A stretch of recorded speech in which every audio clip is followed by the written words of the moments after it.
oli ku mukutu guno ogwa YouTube eya Kyabasa Fama Radio Buganda. Weebalire ddala okutugoberera era tukwebaza gyonna gy'otuusaako engalo.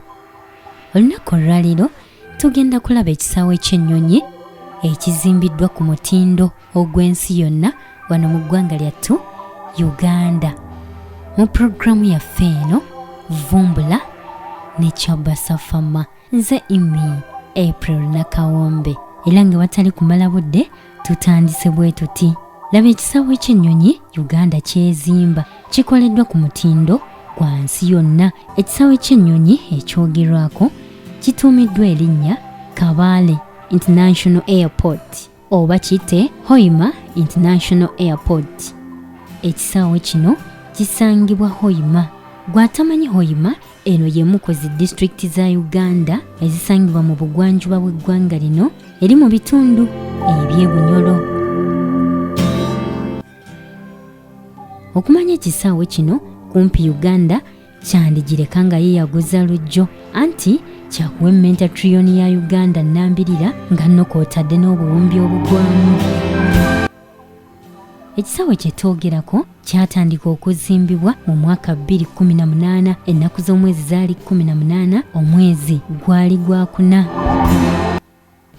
Emu ku ntabwe ezaatanula gavumenti y'eggwanga lyattu okuzimba ekisaawe kino kubanga kimu ku ntambula enkulu ennyo ezibadde zeetaagibwa eggwanga lyattu okutandika okusima eky'obugagga eky'amafuta ekyazuulibwa e Bunyoro. Kubanga okuyita ku kisaawe kino ebikozesebwa ebizito ennyo ebyeyambisibwa okuzimba eddongosezo ly'amafuta kwe bigenda okuyita. Eddongosezo ly'amafuta lino bwe linaamala okuzimbibwa olwo nno gajja kuba galeetebwa butereevu nga gamaze okusimibwa galongosebwa okuva ku mutendera ogumanyiddwa nga crude oil gatuuke ku ssa oba ku mutendera ogweyambisibwa olwo nno nga gafuuse kerosene, diesel fuel, petrol, liquefied petroleum gas n'ebirala.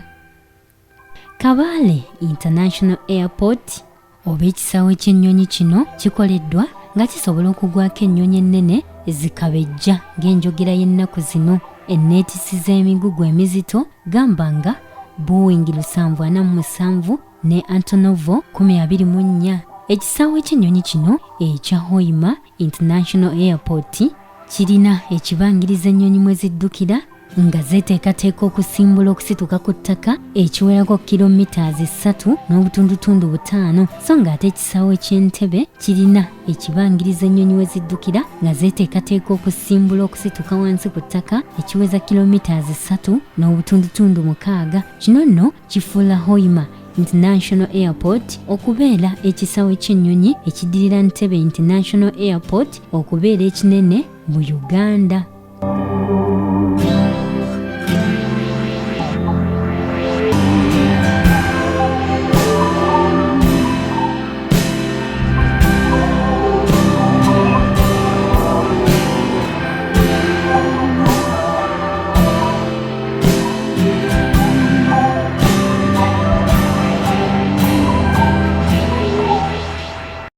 Kaakano mu kaseera kano okuzimbibwa kw'ekisaawe kino ekya Hoima kutonzeewo emirimu egiri eyo mu 1,000. Emirimu ebitundu 30 ku buli 100 gyaweebwa abatuuze b'e Kabale. Awo nno emirimu emirala ebitundu 7 ku buli 100 ne girekebwa okukolebwa bannayuganda bonna okuva mu bitundu bya Uganda eby'enjawulo. Ebitongole ebiri mu mitambo egy'okuzimba ekisaawe kino kuliko Shikuni and Binuyi ng'eno nno eva Buyudaaya oba mu Bayisirayiri. Waliwo kampani endala manyiddwa nga Colas Limited eno ng'eva Bungereza kano kw'otadde ne SBC Uganda Limited. Ezo nno ze ziri mu mitambo gy'okuzimba ekisaawe kino ekya Hoima.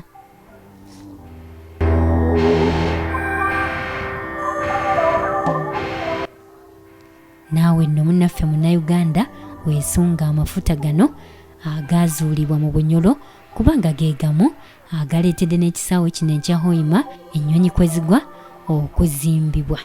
Yongera weetegereza omutindo n'endabika y'ekisaawe kino bwe kigenda okutunula oba bwe kitunula mu butambi buno obugenda mu maaso. Awo nno Uganda weeri.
Nkwebaza nnyo okwekumira ku Kyambassa FM Radio Buganda n'okutugoberera ku mitimbagano gyaffe gyonna emirala. Weebalire ddala tojjanga okwo. Nze Emmy April Nakawombe.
CBS FM.